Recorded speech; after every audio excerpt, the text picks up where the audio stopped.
They call him the David Beckham of the classical music scene. Well, we think there's a touch of Kurt Cobain in him too, and it's not just the way David Garrett looks.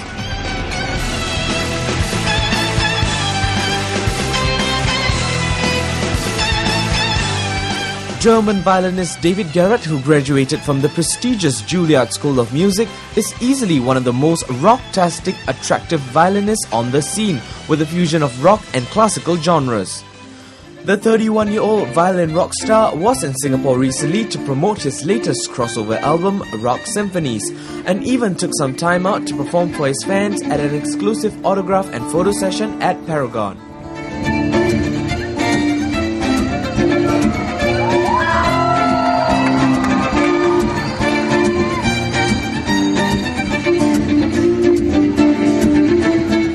The former model tells us more about his love affair with the violin. It's love, not affair, because affair is kind of feels sexual. Okay. I've never been sexual. We'll leave it as with my love violin. of the violin. Okay, Yeah. So do you recall the first time you picked up the violin?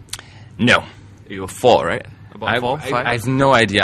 To be quite honest, my memory is very blurry. Okay. It's partly because I have very bad eyesight already when I was very young, and my parents didn't want me to wear glasses for some weird reason, probably because they didn't want me to kind of... it's a long story. It will probably take another 27 years to explain it, but basically I don't really remember visually the time when I picked up the violin. What's the earliest memory then of you playing the violin? I remember myself on stage. Okay. That's the first what memory event? I have in my life, being on stage. Really? First playing memory the you have? violin. Yes. Wow. Okay. I don't know. What event was that?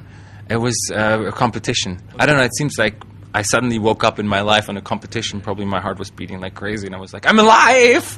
And it was on stage. David has been playing the violin for, get this, 28 years, and sticking with something for that long, well, takes a lot of love. So what is it about violins that attract David? Well, the violin doesn't really attract me. I think music attracts me. You know, it's really something I use in order to make music with. Could be anything. You know, I love listening to music, and I also love playing. But of all the instruments, why the violin? Well, I like the sound of the violin. I mean, it's not that it was a really conscious decision. Maybe if I would have had other options, I would have chosen something else. But it was just destiny for me to pick this one. And to be quite honest, everything you love, you try to get the most out of it. And for me, the violin is just a wonderful, has wonderful possibilities. Do you play any other instruments other than the violin? Just a few, little bit of the piano. A little bit of piano? A few chords on the guitar. Nice. With his rock star good looks and fiery fiddle, David charms fans all over the world. But all that traveling is bound to land him in some mishaps, like how he cracked his $1 million violin 3 years ago. Well, I've certainly had my share of accidents in life with instruments. Sometimes it happens. It's not that you're like being uncareful, but if you travel so much, sometimes something drops, something falls. But I think the older you get, the more careful you are, and I think now that I'm old enough, I got a very nice violin, and I'm very, very careful. What violin is this? This is an Antonio Stradivarius in 1716, Nice. so it's old, and it survived until now, so I'm trying to kind of make sure it survives. Now David plays the famous Stradivarius San Lorenzo. The oldest known Stradivarius made dates back as early as 1680 and comes with a price tag in the millions. We just had to ask him how much his San Lorenzo cost. So Stradivarius have been around for like a long time, right? Yes. Right? One of the earliest makes, and I mean they're renowned for their sound quality and everything. Good sound, good sound. You mind telling me how much that would set you back?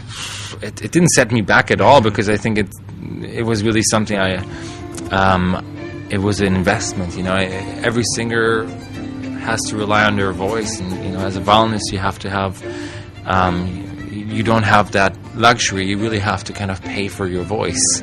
I mean, technique and phrasing and all these things you do in the end, but like the purity of the sound, you got to be very lucky.